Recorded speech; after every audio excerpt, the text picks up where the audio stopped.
ये है आपका परमाणु बम, दिख रहा है। और ये है वो जहाज जिसमें लाद के लाया गया था।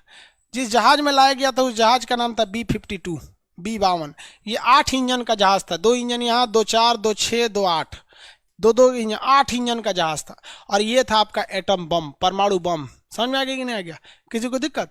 यही परमाणु बम गिरा दिया गया था जापान के ऊपर। परमाणु बम से लोगों को लगता है कि बड़ी खतरनाक होगा। भैया एक बात बताते हैं आपको, पहली बात एकदम दिमाग में समझा, परमाणु बम खतरनाक नहीं होता है। परमाणु बम एक तरह का हाईली रेडिएटेड पॉल्यूशन है। परमाणु बम बम नहीं है भाई, ये एक तरह का प्रदूषण है। समझे? कोरोना क्या है? बम है नहीं, ये प्रदूषण है। हमसे आप में फैल रहा, आपसे उसमें फैल रहा, जान ले रहा है। ऐसे ही परमाणु बम होता है। परमाणु बम का रेडिएशन कोरोना से भी छोटे होते हैं सब, और इसका असर हजारों साल तक रहता है, और ये हवाओं में फैल जाता है। जो इसको सूंघता है ना, उसका रेडिएशन हो जाता है 2 से 3 दिन के अंदर, उसका फेफड़ा, किडनी, गुर्दा सब सड़ जाता है, मर जाता है आदमी। तो परमाणु बम मान के चलिए कि दिल्ली में अगर फट गया तो हरियाणा के लोग 3-4 दिन बाद मरना चालू हो जाएंगे परमाणु बम से। तो परमाणु बम दिमाग में, हम लोग छोटे थे तो हम लोग को लगता होगा इसे बम फटेगा तबाही मचेगा, इससे आग निकलेगा। ये भाई जहां गिरता है वहां आग निकलता है, ये नो डाउट इसमें है। लेकिन बाकी लोग मरते हैं तो पोल्यूशन की वजह से। परमाणु बम जो है वो एक तरह का प्रदूषण है, दिमाग में बैठा लेना। Atom bomb is nothing more but it is very harmful radiative pollution. समझ में आ गया कि नहीं आएगा? इसका असर बहुत ज़्यादा पड़ता है। तो कोई भी प्रदूषण उसे कम करने का तो उपाय है। तो इसे कम करने के लिए बोरिक एसिड का छिड़काव किया जाता है। किसका छिड़काव किया जाता है? Boric acid.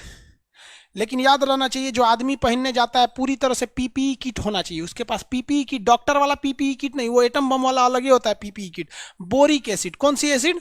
Boric acid. अगर बोरिक एसिड नहीं है ना तो प्याज प्याज जो होता है ना, परमाणु बम के रेडिएशन को सोख लेता है। तो अगर परमाणु बम कहीं मार दिया आपको, सपोज के लिए मान लीजिए सुनाया कि परमाणु बम चल गया यहाँ पे, तो क्या करना चाहिए? कमरे से नहीं निकलना चाहिए 1 हफ्ता तक। रजाई गद्दा जितना है उसको ओढ़ के चुपचाप 1 हफ्ता वैसे ही रहिए। पानी उनी नहीं है, निकलिए ससुरा। पानी उनी है तो कहीं इन्ने उन्ने से 1 बोतल रख लीजिए। 1 हफ्ता तक वहीं रहिए। प्याज व्याज है ना तो कूच काच के अगल बगल में रख लीजिए वहां पर, क्योंकि वो हवा में फैल चुका है, आपको दिखेगा नहीं। आप सूंघेंगे तो नॉर्मल रहेंगे, 1 हफ्ता बाद पूरा गल जाएगा, गलने लगेगा फेफड़ा उपड़ा। यहाँ पर परमाणु बम से प्रदूषित एक आदमी का दिया तो नहीं, फेफड़ा इधर छेद हो गया था पिठिया में। यहाँ पर वो एक तरह का प्रदूषण है, समझ में आए? इसलिए लोगों की जान जाती है। अमेरिका ने मार दिया यहाँ पे। काहे मारा? तो सोच रहा जापानो खचरा था। जापान काहे खचरा था? तो देखिए,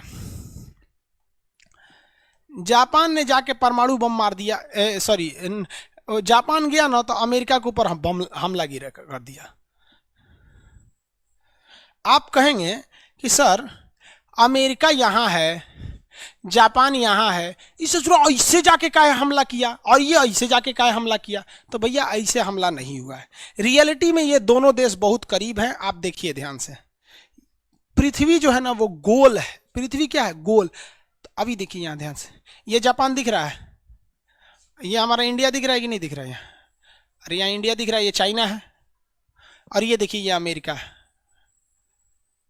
अमेरिका समझ में आएगी नहीं? तो पृथ्वी को आप गोल है, इसको 2 जगह से काटे हैं, तो जहां से काटेंगे वो जगह दूर हो जाएगा। तो हम लोग जनरली प्रशांत महासागर से काट देते हैं, इसलिए अमेरिका एक और आ जाता है, जापान दूसरी हो जाए। इसलिए दोनों में दोनों लगते हैं दूर है, बस दोनों बहुत करीब है। इंडिया से, जापान से अमेरिका जाना है तो ऐसे जाते हैं लोग, यहाँ पर बीच में इंडिया का कोई काम ही नहीं है। देखिए ना, जापान से अमेरिका जाना है तो ऐसे चल जाइए, अमेरिका से आना तो ऐसे आइए। बीच में एक आइलैंड था जिसका नाम था हवाई द्वीप। क्या नाम है? हवाई द्वीप। इसकी राजधानी है होनोलुलु। राजधानी क्या है? होनोलुलु। हवाई द्वीप था। हवाई द्वीप पर अमेरिका ने बहुत बड़ा नौसेना का अड्डा बनाया था।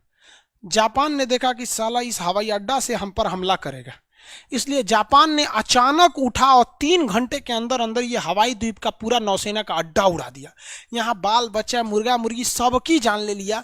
अमेरिका के 200 लड़ाकू जहाजों को वहीं मार के गिरा दिया। पानी वाले 80 जहाज मार के गिरा दिए। भारतीय नौसेना के पास 80 गो जहाज है। सोचिए उस समय 1945 में जब हम लोग गुलाम थे ना, 1942 में, तो ये मार के गिरा दिया वहां पर। हम लोग के पास आज भी 80 गो जहाज है, लड़ाकू जहाज है, पानी वाली। समझ में आया कि नहीं?